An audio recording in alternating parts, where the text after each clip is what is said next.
right, so I've gotten a lot of questions on how I keep my nutrition cold for races since I make my own. And so I was going to show you how I do that. First off, I always try to get an Airbnb with a refrigerator and a freezer. It complicates things a little bit if I can't find that, but I haven't had too many issues with that for the most part.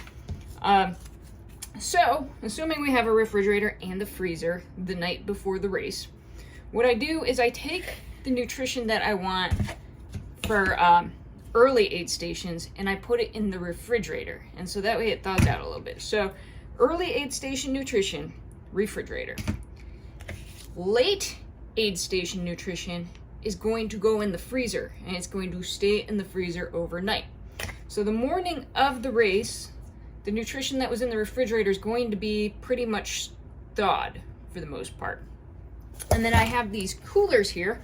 I will put a link to these coolers in the description. And so I also have these, or just a regular ice pack, however you want to do it. But what I will do is for those early aid station ones, I don't do too much. I just put ice in there with that, and usually that's going to suffice for earlier in the game. The more distant, or the longer down the way that I think I'm going to get to that nutrition, the more I do to keep it cold, right? So the late aid station stuff is going to still be frozen the morning of the race. I always, as long as there's an option, and I haven't run into an issue with this yet either, if there's an option to do drop bags the morning of, I always do drop bags the morning of the race because of my nutrition. I don't do it the night before, and I know sometimes it's easier.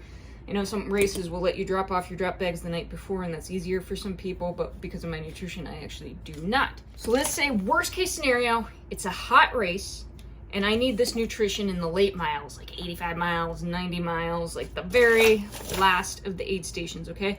I did this for No Business. No Business this past year was really hot. It was like, not really hot, but it was like 80s and up, okay? Like there was a lot of carnage, people overheating and dropping this past year, more so than I guess most of the previous years.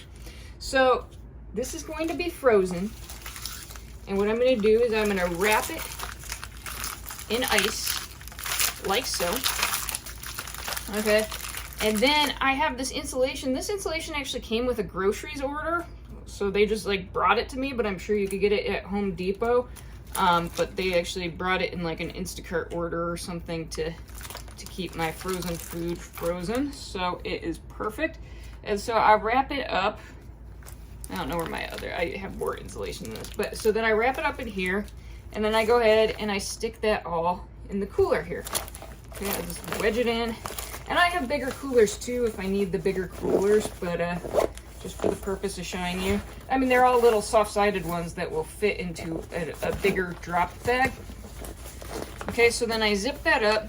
It's in my cooler, and I put the cooler in my drop bag. At No Business, when I packed it this way, when I got to that late aid station, the very last aid station that I had a drop bag at, my nutrition was still somewhat cold. So that was like 80s temperature. It was still safe for sure, still cool enough that I felt good about it. The only time I've had an issue, and I wasn't using the insulation method yet, was Scout Mountain. And Scout Mountain had the hottest temperatures for that area that time of the year in over 100 years. It was over 96 degrees outside with an even higher heat index. And when I got to my last bit of nutrition, I had two different kinds. I had the Oreo mix and I had a sweet potato mix. And when I opened up the sweet potato mix, I could tell it had gone bad. It was like I put some in my mouth and I spit it out immediately. I was like, ah, no, I'm not having that. The Oreo mix, however, I'm totally shameless. I should be embarrassed to tell you this, but I'm not. I took a little bit of the Oreo mix, even though it was like warm mush, and swallowed it. And the Oreo mix tasted fine, and it didn't have anything that I was too overly concerned about. So I think with the Oreo mix, it's just such processed crap. Like, it's such chemical shit that it didn't go bad in the heat like the sweet potato mix did.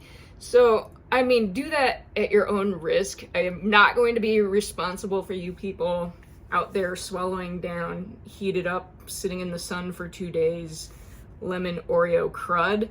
But I'm just telling you, I did it and I didn't have any stomach issues with it. Desperate times, desperate measures. So yeah, that's what I do, and it served me really well. Now, if I was going to a super cold race, then I probably wouldn't need as much insulation and stuff. You don't want to get to your nutrition and have it be like frozen. Outlaw 100 2021, there was absolutely no way of avoiding that. Everything froze. It was part of the good old jolly fun of that race, was all nutrition being frozen.